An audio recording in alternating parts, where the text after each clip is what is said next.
#Salvin decluttering lessons from Japanese minimalism that blew my mind. What if the secret to a peaceful home isn't about buying more storage solutions, but about ancient Japanese wisdom that completely changes how you see your stuff? Hey everyone, welcome back to our channel. Today, we're sharing something that absolutely blew our minds and changed everything we thought we knew about decluttering. We've been exploring Japanese minimalism, and honestly, these 7 lessons we learned completely turned our approach to our belongings upside down.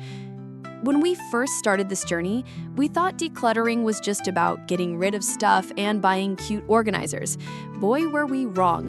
What we discovered is that Japanese culture has this incredibly deep, thoughtful approach to living with our possessions that goes way beyond just making things look neat.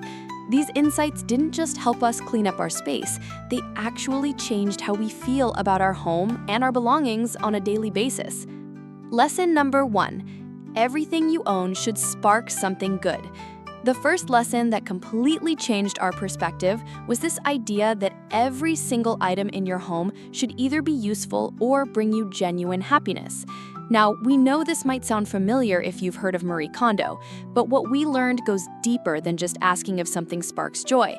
In Japanese culture, there's this belief that your belongings should actively contribute to your well-being every single day.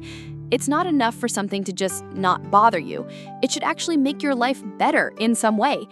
When we started looking at our stuff through this lens, we realized how much we were keeping that was just neutral or even draining our energy.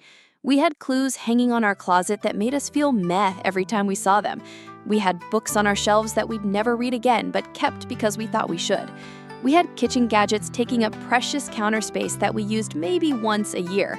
All of the stuff wasn't necessarily bad, but it wasn't adding anything positive to our daily experience either. When we started only keeping things that genuinely made us feel good or served a real purpose in our current life, the transformation was incredible.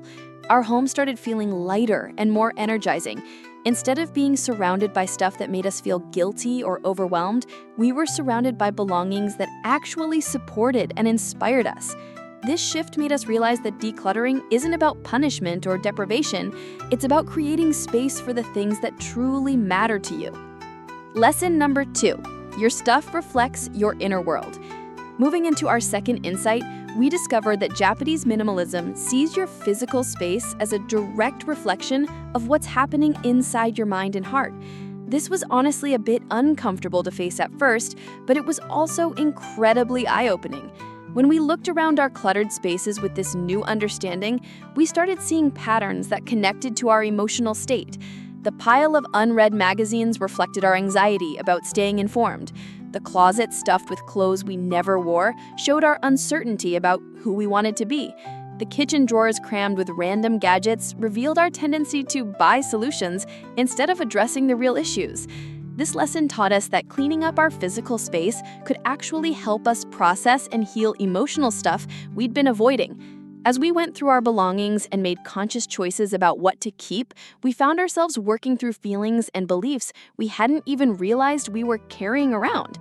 The most surprising part was how clearing our physical clutter seemed to clear mental clutter too.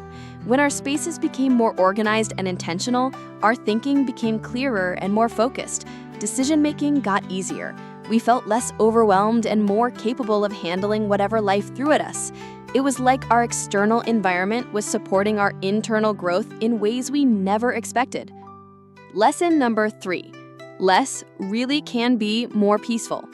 This third lesson that blew our minds was understanding that having fewer possessions doesn't mean living with less, it means living with more of what actually matters. This concept took us a while to really grasp because we'd grown up believing that more options meant more freedom and happiness. But here's what we discovered. When you have fewer things to choose from, decisions become easier and less stressful. When you have fewer things to maintain, you have more time and energy for experiences and relationships. When you have fewer distractions in your environment, you can focus better on what you're actually trying to do. We started experimenting with this in small ways. Instead of having 10 different coffee mugs, we kept our 3 absolute favorites. Instead of stuffing our bookshelf with every book we'd ever owned, we kept the ones we truly loved or were actually planning to reference again. Instead of having drawers full of random stuff, we created space for the items we used regularly to have proper homes. The result was this sense of calm and clarity we hadn't expected. Our morning routines became more smooth because we weren't digging through cluttered drawers looking for things.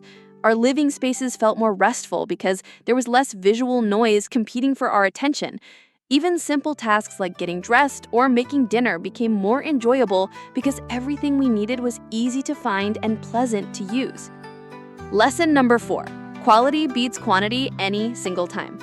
This fourth lesson really changed how we think about buying and keeping things. Japanese minimalism taught us that it's better to have one really great item that you love using than several okay items that just take up space. We used to think we needed backups for everything or multiple options to choose from. But when we started focusing on quality over quantity, we realized how much mental energy we'd been wasting on all that extra stuff. Having one really good winter coat that keeps us warm and looks nice is so much better than having 3 mediocre coats that we're never quite happy with. This principle extended beyond just expensive items too. We applied it to everything from kitchen utensils to towels to notebooks. When we invested in fewer, better things that we actually enjoyed using, our daily experiences improved dramatically. Cooking became more pleasant with sharp knives and good pans. Showering felt more luxurious with soft, absorbent towels. Even writing notes felt better with a pen that worked smoothly. What was surprising us most was how this approach actually saved us money over time. When you buy quality items that you truly love, you stop constantly looking for something better or different. You feel satisfied with what you have, instead of always wanting to upgrade or replace things that don't quite work for you. Lesson number 5. Everything deserves a proper home. This fifth lesson taught us that in Japanese culture, organization isn't just about making things look neat. It's about showing respect for your belongings by giving them proper places to live. This completely changed how we approached storage and organization in our home. Instead of just shoving things wherever they fit or cramming stuff into random drawers, we started thinking about what would be the best home for each item we decided to keep. Our favorite coffee mug got a special spot where it was easy to reach and wouldn't get chipped by other dishes. Our most used cooking utensils got a dedicated drawer near the stove where they'd be handy when we needed them. This wasn't about buying fancy organizers or creating Instagram-worthy storage solutions. It was about being thoughtful and intentional with how we arranged our space so that everything felt cared for and was easy to find when we needed it. When items have proper homes, they're more likely to get put back where they belong, which keeps spaces from getting cluttered again. The unexpected benefit was how much more we appreciated and took care of our belongings when they had dedicated spaces. When something has a proper home, you notice it more, you treat it better, and you're more aware if it's not serving you anymore. This created a positive cycle where respecting our belongings made us more mindful about what we kept and how we used our space. Lesson number 6. Letting go can be an act of gratitude. This sixth insight completely reframed how we thought about getting rid of things. Instead of feeling guilty about items we'd spent money on or gifts that we'd received, Japanese minimalism taught us to see letting go as a way of honoring the role those items had played in our lives. We learned this beautiful practice of thanking items before releasing them. It sounds a little strange at first, but it actually makes the process of decluttering so much more positive and healing. Instead of beating ourselves up for buying something we didn't end up using, we'd thank it for the hope or excitement it represented when we brought it home. This approach helped us let go of things that were tied to difficult emotions too. That dress we kept from a relationship that didn't work out, those books from a career path we'd abandoned, those gifts from people who were no longer in our lives. Instead of keeping them out of guilt or obligation, we could acknowledge what they'd meant to us and then release them with gratitude. And the final lesson that blew our minds was understanding that our home should actively support who we are right now, not who we used to be or who we think we should become someday. This was such a game changer because we realized how much of our stuff was connected to past versions of ourselves or future versions we weren't sure we'd ever become. We had exercise equipment for workouts we never did, craft supplies for hobbies we'd lost interest in, clothes for a lifestyle we didn't actually live, and books about subjects that no longer excited us.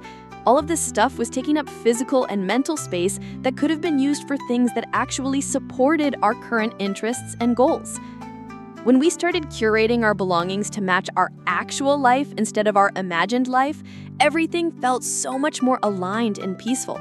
Our space started reflecting and supporting who we really were, which made us feel more comfortable and confident in our own home.